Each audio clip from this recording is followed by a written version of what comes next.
कमाल की बात कही है कि अगर भरोसा श्री कृष्ण पर हो तो वो सिर्फ कृपा ही नहीं करते बल्कि सारथी भी बन जाते हैं। नमस्ते दोस्तों, मैं हूं आरजे कार्तिक। एक बड़ी छोटी सी कहानी जिसने लिखी है वो कहते हैं कि मैं एक दिन मथुरा से ट्रेन में बैठा और जैसे ही अपने कंपार्टमेंट में अपने डिब्बे में अंदर घुसा तो मुझे एक बूढ़ी महिला के रोने की आवाज आई। जोर जोर से कोई रो रहा था। मुझे लगा शायद कोई बात हुई, कोई विवाद हुआ होगा, तो मैंने ज्यादा ध्यान दिया नहीं। जो ट्रेन थी वो स्टेशन छोड़ चुकी थी, हॉर्न बज चुका था, ट्रेन रवाना हो चुकी थी, लगभग 10 मिनट बीत गए थे, लेकिन वो आवाज जो थी रोने की वो चुप नहीं हो रही थी। तो मुझे लगा कि जाकर के देखना चाहिए क्या बात हुई, ऐसा क्या विवाद हो गया कि कोई चुप ही नहीं हो रहा। जाकर के देखा तो दरवाजे के पास में एक बूढ़ी अम्मा बैठी हुई थी और रोए जा रही थी। 2-3 लोगों ने आकर के उनसे पूछा भी कि माँ जी क्या बात हुई, बता दो। माई ने कोई बात ही नहीं बताई। जिन्होंने कहानी लिखी वो कहते हैं कि मैंने जाकर के कोशिश की कि भैया क्या हो गया, आप बताओ तो सही, बात तो बताओ। वो माता जी कुछ बता ही नहीं रही थी।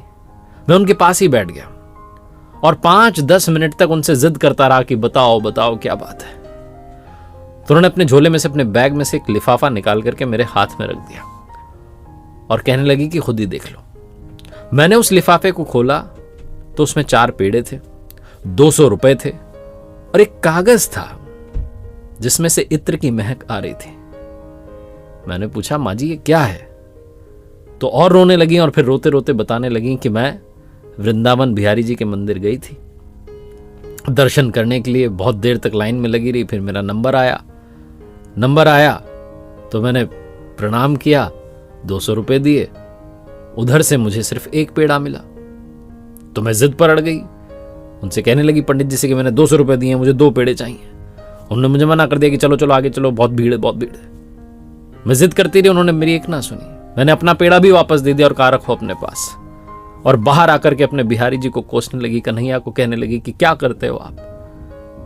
बेटा मैं मंदिर की सीढ़ियों पर बैठी हुई थी, तभी एक छोटा बच्चा मेरे पास में आया और मुझसे कहने लगा कि माँ जी ये लिफाफा है, संभाल के रखोगी?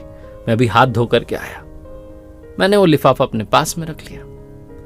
वो बच्चा हाथ धोने के लिए गया, उस तरफ दिखा था जाते हुए नल की तरफ, लेकिन फिर लौट के नहीं आया, दिखाई नहीं दिया।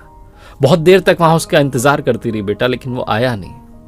मैंने जब लिफाफा खोला तो उस लिफाफे में 200 रुपए का नोट भी मिल गया, 4 पेड़े भी मिल गए, और ये कागज जिससे इत्र की महक आ रही है, इसे खोला तो इस पर लिखा था, कितनी छोटी छोटी बातों पर मैया अपने लाला से नाराज मत हुआ करो। बहुत छोटी सी कहानी जिसका सार ये समझाता है कि अगर आपने सच्चे हृदय से उनकी भक्ति की है, सच्चे हृदय से उनका नाम लिया है, तो उनकी कृपा अवश्य बरसेगी। और जैसा मैंने शुरुआत में कहा कि अगर आपका भरोसा उन पर है तो ना सिर्फ कृपा बरसेगी बल्कि वो आपके सारथी बन जाएंगे, आपको किसी संकट में परेशान नहीं होने देंगे।